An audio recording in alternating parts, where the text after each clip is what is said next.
Hello, my little sparklers! Welcome back to the merriest place on the internet. Today we will be turning this tree into this. A St. Paddy's Day tree! As usual, I'm going to walk you through how I did it. And make sure you grab a lucky shirt, there's a link in the description below. Here's what we've got to work with. For the topper, we got this from Michael's. It says Happy St. Pat's Day on the front, and I do not like that, so we're just going to flip it around and use the back. I also have these that are actual ornaments. I found those at Michael's as well. I'll be using good old floral wire to attach them to the tree. I got this hat at Dollar Tree that was actually broken on the shelf, and I fixed it. It was the only one they had. I also got these 2 rings of tinsel. Hopefully I'll only need one, but I found these at Dollar Tree. And I got these tinsely shamrocks at Dollar Tree as well. I have 4 of those, I think. From my Christmas tree, I have this gold, long, sparkly, pretty thing, because we're going to do a green and gold theme here. I also have my sparkly fern leaf picks from my Christmas tree. And the gold mesh from my Chinese New Year / Lunar New Year tree. Let's get going! Alright, just like every other tree I've ever done, we're going to start with the topper. Now this has a string on the top for hanging, which is how this is meant to be used as decor, but we're just going to tuck that down the back, and it has these slits opening along the bottom. It's not solid. So I'm going to smush down my branches as best I can. Oh man, yeah, it was a little problematic at the beginning. But once I got the branches situated to kind of help it sit the way I wanted, it looked pretty good. Now we're going to do the mesh, and I wanted to do it this way, but quickly learned I did not have enough mesh. I couldn't find my leftover stuff, so we're going to just wrap it around traditionally instead of doing the kind of cascading vertical loop. Woodly do things. I don't know. Anyway, so if you saw my Chinese New Year / Lunar New Year tree, you know that this mesh was not my friend. And it turns out it's still not my friend. We do not get along. This was just the longest part of the tree is this mesh. It's so pretty when it's on. Like, it is so lovely when you double it over and the lights shine through it so perfectly.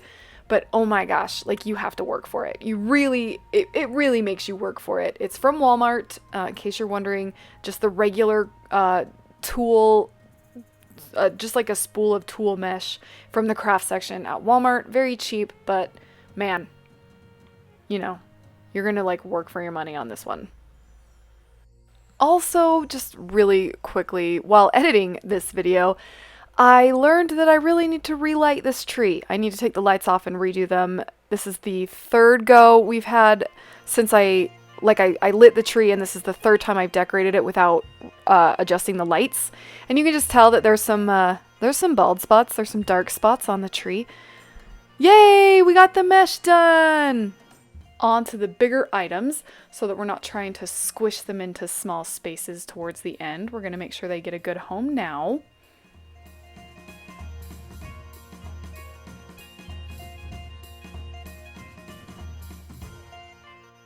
Now for the picks.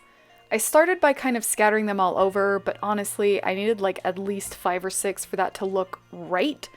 So I ended up moving them all towards the top and just having, because I only have 3, so I just decided to do all 3 towards the top to kind of make a little more of a dynamic, dimensional upper portion of the tree. It's kind of the best I could do given the situation. I wish I had got more of these at Christmas time because I really love them, but you know, budget cuts. What happens when Kim puts herself on a budget at Christmas time? Nothing good. You only get 3 fern picks. Okay, now I'm going to do these ornament, shamrocky, or actual ornament things. I'm only going to use these peridot colored ones, the lighter green, because I have so much of the darker green on the tree already. I just want some kind of contrasting colors going on. So I spooled out some floral wire, snipped it into small little strips, and strung it through the top of the ornaments. I was really excited that I found actual tree ornaments that weren't Christmassy, that were like straight up St. Patrick's Day, because it means more people are doing holiday trees, which is so exciting for me. Like, I was really disproportionately excited, like, at the small St. Patrick's Day section of the craft store at Michael's, because I was like, oh my gosh, actual ornaments. Now I'm adding my reflective, sparkly ornaments that I've had for years and years and years. I wasn't sure if I was going to use them, and apparently didn't show them to you at the beginning because I was like, I might not use them, don't know if I'll need them, and then they just didn't get shown to you. But I've had these cardboard string sort of ornament shamrocks for like 5 or 6 years. Now we're going to do the tinsel. I'm going to overlay it over top of the mesh just so you can see it, basically, because the green on green just really blends and bleeds together, and you kind of have a hard time seeing anything on a tree like this because it's all the same color. So I'm going to put the green tinsel on top of the gold mesh so that you can see it, and to kind of do something new with it, because it's basically the exact same way I had it on the Chinese New Year tree, and I wanted something a little different. This tinsel turned out to be almost as difficult to work with as the mesh did. It just kept getting knotted and it was horrible. So I ended up cutting it into strips instead of stringing it and looping it round and round, which is how I would have preferred to do it, just because you get a more natural look, for lack of a better word for it. But instead I cut them into long strips and then tucked them where I wanted them. I'm gonna move the hat. I want it more centered. I want that more of the little bit of the focal point. I wanted more hats, but that's all I could find at Dollar Tree, and it was broken. Oh look! It broke again. Thank you, Dollar Tree. Gonna smush it back together as best I can, and I have a finished tree. The tree turned out pretty okay. I'll be honest, it's not my favorite of the trees that I've done. It's gonna be very difficult to top that Lunar New Year tree.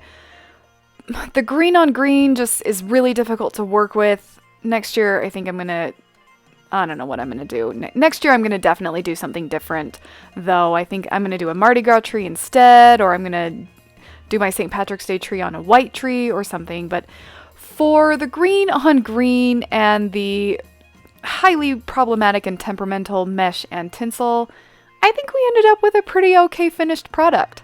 I'm not sure if I was blessed with the luck of the Irish, but I like how the tree turned out. Green does happen to be my favorite color, so I can't be mad at that. And there's sparkle and glitter on it. So, like, it still makes me happy.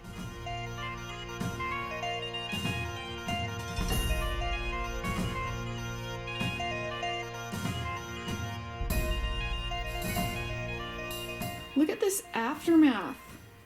That stupid tinsel. Ugh. Okay, it's actually a little bit cute, but it's the principle. As you can see, this tree was not easy.